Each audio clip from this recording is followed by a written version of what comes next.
Hi, this is Kate Olson, and you're here at the Embrace Change radio website, and we're about to do a soul talk. And I'm here with Dr. Larissa Chuprina, and I know Larissa because I met her through another friend of mine when we were doing some speaking practices. And Larissa is actually, she does translations and talks and things. So it was interesting to work with her, and I've gotten to know her a little bit better. And so I thought that she would be a good person to have a soul talk with, and she has some interesting perspectives on things to share. So we decided to do this soul talk on joyful resilience, which is something we both feel pretty passionately about. So before we start, I'm going to ask Dr. Larissa to tell us a little bit about herself and her background. Hi, Larissa. Hi. Thank you for the invitation and the opportunity to talk to you and to other people who might be interested in this topic. So tell us a little bit about yourself. My cultural background, which is multifaceted, brought me to the conclusion that our identities can rely on different experiences and languages we speak. Lately, I have been involved in helping immigrants to negotiate their bilingual identities, how to become successful and find their new self in the new culture with the help of language and understanding cultural nuances. My academic background is in linguistics and educational psychology. So from early in the age when I traveled and lived in 5 countries, this understanding and feeling of the language and how it influences our thought and also reality stuck with me. And I've experienced the influence of the language I use in my own life.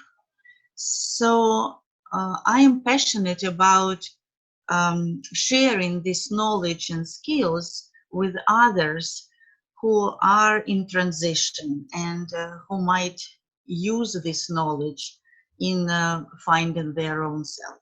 So where are you from originally? I was born in Germany in a Russian-speaking family. My father was from Russia, a German-Russian interpreter, and my mother was from Ukraine. And then after 6 years, years of living in Germany, I came back to Ukraine with my mom. But I visited Russia very often, and at that time it was the Soviet Union. It was one territory, it was one country. And the area where I grew up, it was predominantly Russian speaking. But I am bilingual and also understand German. So love for languages, travel, culture have been ingrained in me from the very old age. How long have you been in the U.S.? It is more than 20 years now. I came to the University of Tennessee as a Fulbright scholar because I had my own language school and educational tourism that allowed me to travel to different countries and use the ability of speaking other languages and help my students to practice these languages too. Okay. Mhm. So, how to get us started on this joyful resilience. Resilience to me is such an important topic because of my own background, my own personal background of getting through different circumstances of adversity. And then what I've seen with working with clients and how they deal with life, really. Because I've seen some people that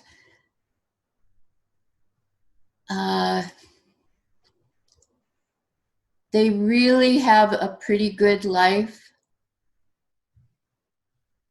but they haven't had experienced a lot of bumps in their life. So they can come to, like a small little speed bump, and it causes, everything to fall apart because they haven't developed that ability to be resilient. So what do you think, Larissa? Yes, you're exactly right. And being an immigrant and knowing a lot of people who are immigrants, I see that immigration is like a test for this resilience. And most of those who immigrated, at least to the United States, really show a wonderful model of resilience. It's resilience in the dictionary is defined as ability to restore self in crisis. Mm-hmm. But when people come from another country, they lose everything and they need to start from scratch. And there is no thought even occur, there is no way back. So it's only forward. So this positive, hopeful, faithful movement forward, believing that they are doing it's not only for themselves, but for their children, for people to come, really gives them this power and this resilience, because they do it for love for life, for love for families, with hope for the better life. Yes, and also a knowledge that, no matter what you're going to be facing out there, that you can deal with it and get through it. And the joyful part of it, I think that's really important because a lot of things can be going on in your life at the same time. And although you're facing different adversities and problems in your life, that does not mean that you cannot experience and feel joy in your life at the same time. And if you can do that, it lifts you and gives you the resourcefulness to be able to get through those adversities. Definitely, absolutely true. Joy can come from having people around, family members, or having friends. Communion with nature. Yes. Enjoying every moment of your life and whatever you have. A moment of having a good cup of coffee or tea in the morning. Having a safe environment where you live. So gratefulness it's also part of it. And also sharing this joy with others.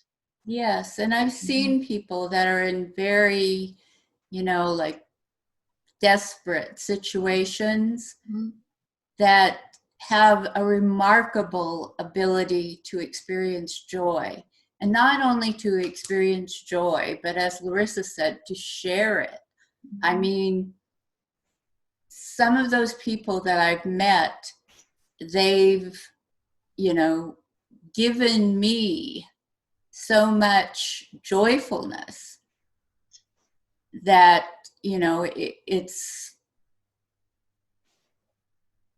it's hard to believe that they are capable of that at the same time that they're going through, things that are really hard. But I've seen that they do get through. They not only get through it, but they soar above it. Yeah. It is connected also to creativity. And when, especially immigrants, if they keep their culture and the best heritage through music, maybe embroidery, craft, art, they are doing the best because they can reconnect with their culture, not to have their core, but can change and adapt on the edges to be part of the new culture without losing themselves. You've seen this in immigrants, but it isn't just in immigrants. No, it's not just in immigrant. My dissertation research was with I have interviewed also and had 2 questionnaires for expatriates who went to other countries temporary, and similar themes occur. The same approaches are true to those people who either became disabled or lose their spouses or had some traumatic incidents in their lives or accidents. So how they come to themselves and to be true to themselves and being creative and allowing themselves to express themselves through art. It can be music, it can be painting, it can be dancing. It really helps them to find the strengths and seeing that they are capable and strong and put an accent on the strengths and creativity rather than disability or lack of something. Right. Or even just having a goal that's beyond that, whatever adversity they're going through at the time. It's like putting your focus on that goal rather than the, all the problems that you're experiencing. Yes. And this is positive resilience, right? Yes. But joy comes from creating and having this beauty. Well, it can come from creating. It can also come from loving, giving, helping. If you're going through a really bad time and you can still reach out and help somebody else, that's going to give you joy. Yes, it is true. It validates your existence. Right. Yes. And people really need to be heard. And when they are heard or seen, then they are not angry anymore, or they are not depressed anymore. Yes, that's, because they are heard. as you said, the gratitude.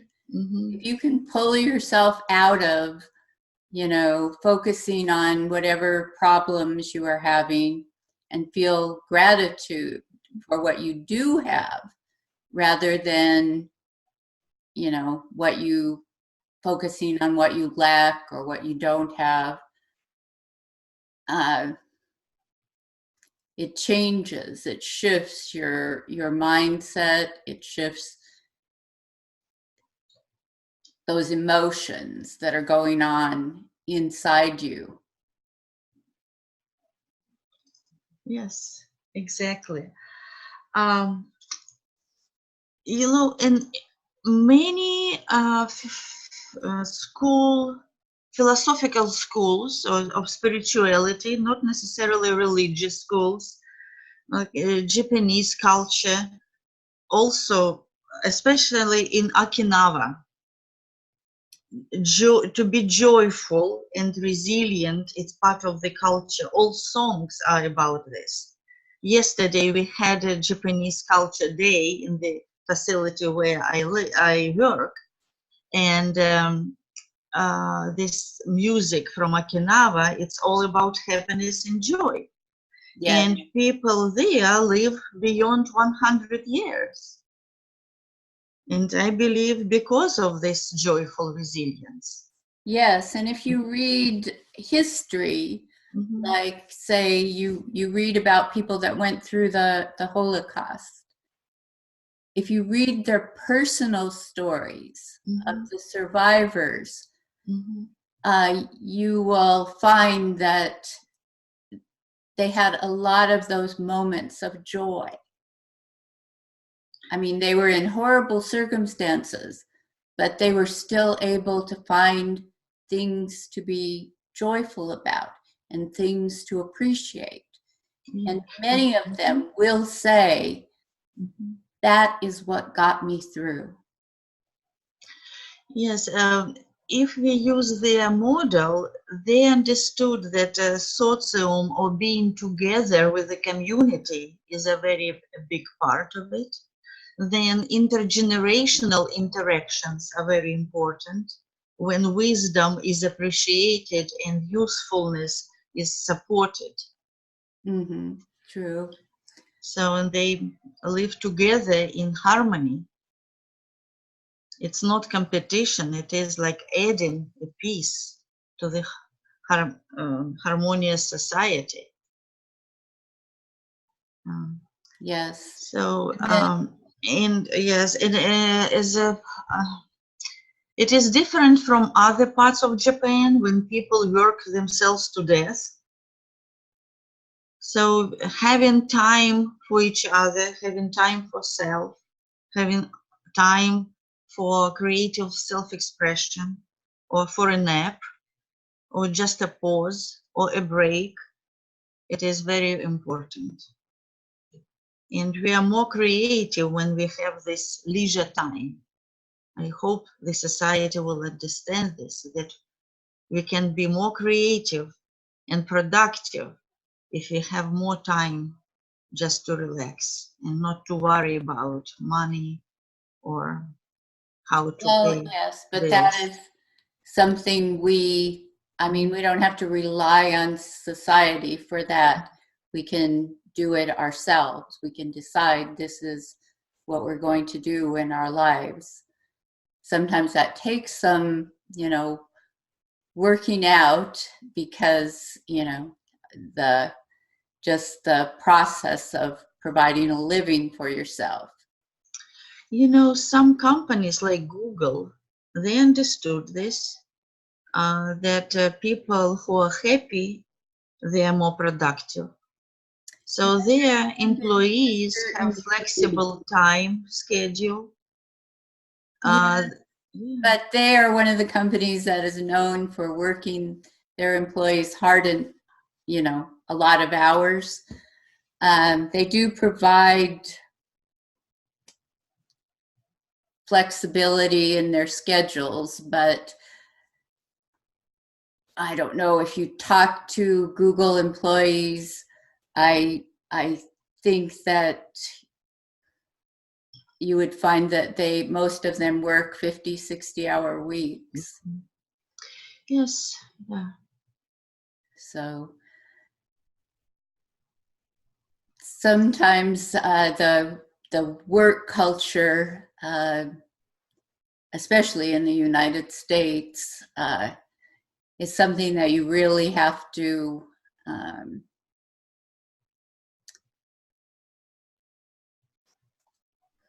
work your own life into. I mean, You know, I lived in a socialist society, and a lot of things were really useful for the society. When education was free, people had time for vacation, all basic needs were met. So people were not as stressed. yes, there are some benefits, and as you know, because we've talked about it before, here in the U.S., people aren't willing to see that, okay, maybe we can have one aspect. They're afraid of the word, basically. Yes. So that people do not know what it means. Yes, and they don't want to lose the things that are good about the U.S. culture of capitalism and competition and being your best. And you can combine those things, actually. Yes, we can.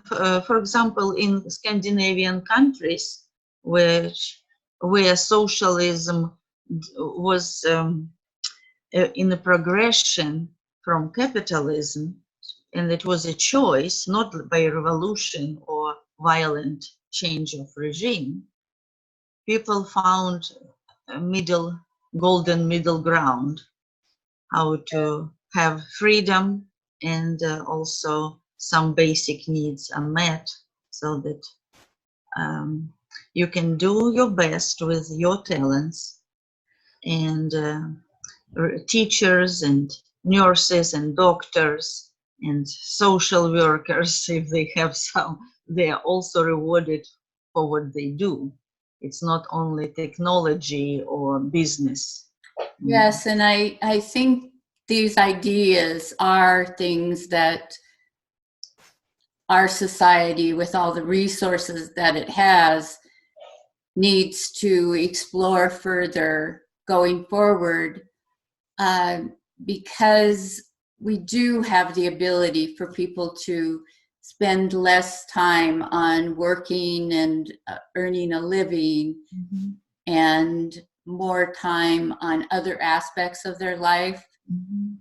And that is a big shift for our society as it is today.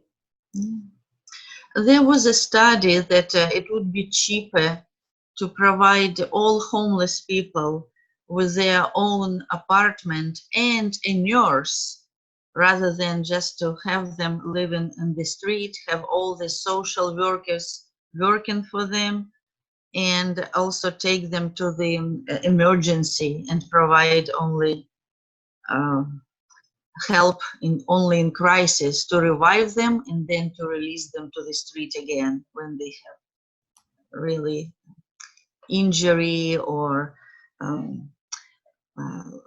heart problems or lung problems, because it does not solve the problem. It takes resources and time, and unfortunately does not solve the problem. And yeah, it's strenuous for the society, and it's not effective. Yeah, the homeless, it's definitely a problem that needs to be tackled. And you could go and you could do a whole study on resilience and within just that community. Yeah. Yesterday resilience, I think, it takes a tremendous amount of resilience to live that way, but it's also in some aspects a failure of resilience, because they've given up on dealing with society in a traditional sense. So yeah, it would be an interesting study, but it wouldn't solve the problem. So I don't know if, I think putting more time into trying to find some solution so there aren't so many people in that circumstance. I have an interesting book. It's called Life is an Attitude. Yes. Life is an Attitude. Who is that by? Or How to Grow Forever Better. Dottie Billington. Who? Dottie Billingham. Ah, okay. And another factor for resilience and also joyfulness is to be compassionate and empathetic to others. Definitely. And to yourself too. You don't need to neglect yourself completely. You do not need to sacrifice yourself. Well, hopefully not at all. Yeah. Yes. No, you have to take care of yourself first in order to be, Yes. available to other people. So gratitude, right? Also validation of other pain, and to be able to listen and to hear somebody, because this book is also said, when people feel understood and accepted, they feel free to drop defensive, judgmental, and critical behavior. Yes. Yes, to be understood or known, accepted. That's one of the main. And to be joyful, I think it is, I cannot say more valuable than to be happy. People cannot be happy all the time, or can be, there can be sorrow and sadness and sometimes anger, but they can choose to be joyful and grateful regardless of circumstances. Right. You just have, it's just what you choose to focus on. Yes. Because at the same time that things that are not good are happening, there's always something good happening too, something that you can be grateful for. Yeah. But it is also the ability to feel the range of emotions. It's not just like being foolishly happy. No. Yes. You do need to feel all of your feelings, and you if something bad is happening in your life, you absolutely need to feel whatever feeling you feel about it. You might feel anger, you might feel loss, you might feel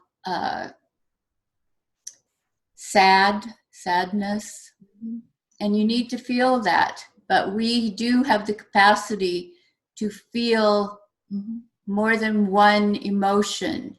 I mean, at 1 second, maybe we're only feeling one emotion, but in the same day, we can go through a whole range of emotions.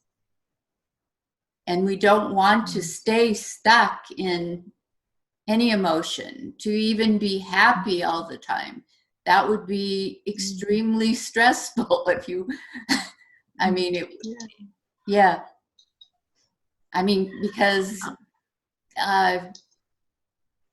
if you are extremely happy, and think about it, if you had to maintain that emotion You know, you couldn't get out of it.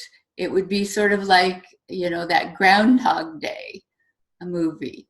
You know, you would actually probably want to escape. So, you know, there is a theory that people who have dementia, it is form of escape from trauma. Yeah, I'm not sure on that. There's a lot of different studies and information on dementia and what contributes to it. Coming back to the study I did with expatriates of Motorola company who lived in 46 countries, I found some factors that help American expatriates to adjust to a new surrounding. And the first one was resilience, never give up. The second one is openness to new ideas and new skills.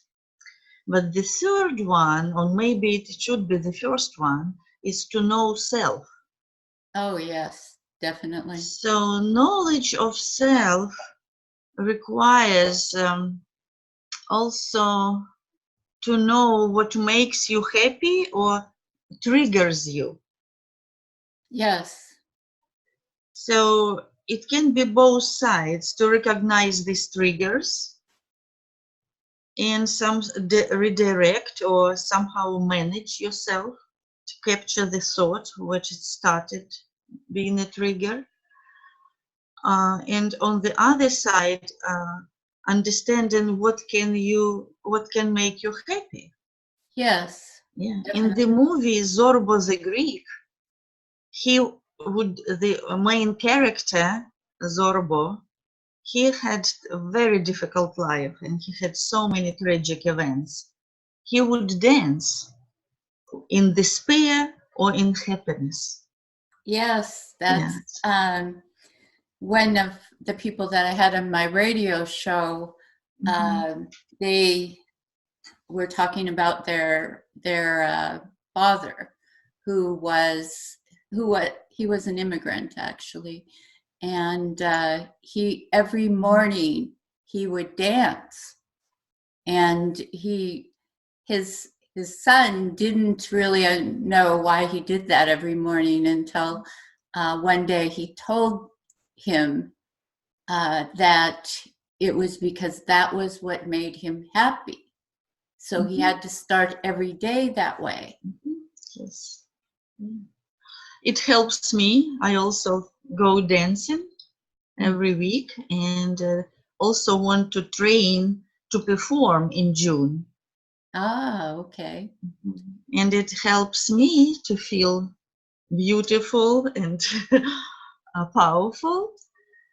Also, to show others that age is not the main characteristics to be happy and sensual and beautiful. So it can be in any age, and to encourage other women to be comfortable with their skin. Many similar things, like for some people singing makes them happy, or you know, for my son basketball makes him happy. So yes, knowing yourself and knowing what makes you happy is really important to being resilient and joyful. Resilient, joyful, right? Yes. And that contributes to everything in your life. Like you were just saying, aging. If you are joyfully resilient, you're not even going to be thinking about aging as, you know, as a problem. It's just, it's actually an accomplishment. So in many cultures, like the Filipino culture. People are longing to be older than they are revered. Yes. Yeah. Yes. There's the book that you just showed, the attitude of things makes a real difference. So let me give you another aspect which also helps to be resilient actively. It's a choice of words you use, because words have power. Oh, definitely. Yes, and words is also manifestation of our thinking, of our who we are. So first was the word, and it is like programming for ourselves. Yes, definitely. If some problem occurs in your life and you say, "Oh no, I'm never going to get through this." Yes, It's exactly. going to be much harder than if you say, "Oh, this is bad, but I can deal with it. I'm going to get through this." Yes, yes. And I have one citation from another book. It says, your words determine the outcome in relationship, career, and finances. Because you can choose whether you want to be a positive or negative person. And it is, people want to deal with the positive person even during the interview. It's not what you know, but how you present. That's true. Yeah. And It's not anymore the knowledge you have, it's how you use the knowledge and how you work with others. Yes. So words, language, intonation, tonality, choice of words are so important for teamwork and self-presentation, for business or for yourself. Yes. For personal relationships. It affects all aspects of our lives. Yeah. Joyful resilience is actually, it's like more of a mindset Exactly. than anything else. Yes. We are coming to the end of our time. These are meant to be, fairly short so that people can easily listen to them. So is there one thing that you would like to say before we end? Yeah. Can I give you a quotation from another A Little Daily Wisdom by Joel Fortinos and August Gold. And it is from Ecclesiastes, from Old Testament. Okay. But I think it is also very appropriate. It's for any school of spirituality. Be happy and enjoy eating and drinking. God decided long ago that this is what you should do. Okay. Yeah. That sounds good to me. Yeah.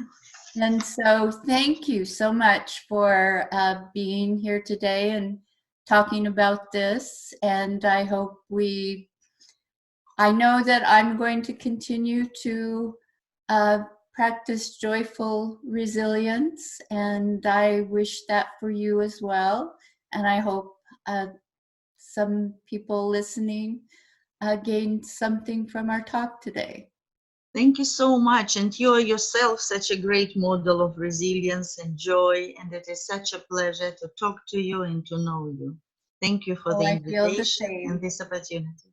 So have a good weekend, and we'll talk again.